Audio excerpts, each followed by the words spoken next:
নমস্কার বন্ধুরা, আমি সবিতাস কিচেনে আপনাদের স্বাগত। আজ আমি বানাতে চলেছি কচু পাতার রোল কারি।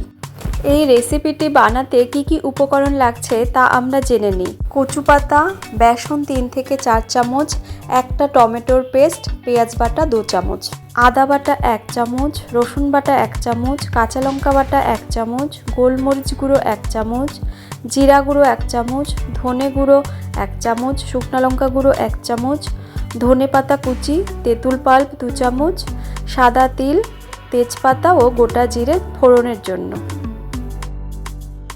প্রথমে একটি পাত্রে একে একে 1 চামচ রসুন বাটা, 1 চামচ আদা বাটা, 1 চামচ কাঁচা লঙ্কা বাটা, 1 চামচ গোলমরিচ গুঁড়ো, 1 চামচ জিরা গুঁড়ো, 1 চামচ ধনে গুঁড়ো ও স্বাদ মতো নুন দিয়ে একটু জল দিয়ে মিক্স করে নেব। মিক্স করে অর্ধেকটা গ্রেভির জন্য তুলে নেব। এরপর এর মধ্যে 1 চামচ শুকনো লঙ্কা গুঁড়ো, তেঁতুল পাল্প, বেসন, সাদা তিল, হলুদ গুঁড়ো দিয়ে আবারও একটু জল দিয়ে একটা পেস্ট বানিয়ে নেব। এখন কচু পাতার উল্টো সাইডে বানানো পেস্টটা ভালো করে মেখে রোল করে নেব।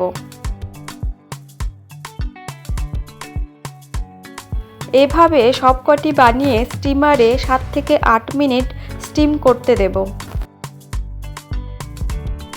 স্টিম হয়ে গেলে ঠান্ডা করে চাকুর সাহায্যে এভাবে কেটে নিয়ে সেগুলোকে ডিপ ফ্রাই করে নেব।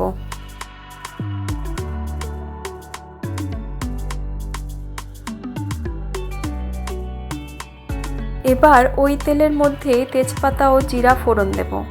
ফোড়নটা ফুটে আসলে পেঁয়াজ বাটাটা দিয়ে হালকা গোলাপি করে একটু ভেজে তাতে একে একে আগে থেকে রাখা বাটা মশলা, জিরা গুঁড়ো, শুকনো লঙ্কা গুঁড়ো, হলুদ গুঁড়ো, স্বাদ মতো নুন ও টমেটো পেস্টটা দিয়ে ভালো করে কষিয়ে নেব।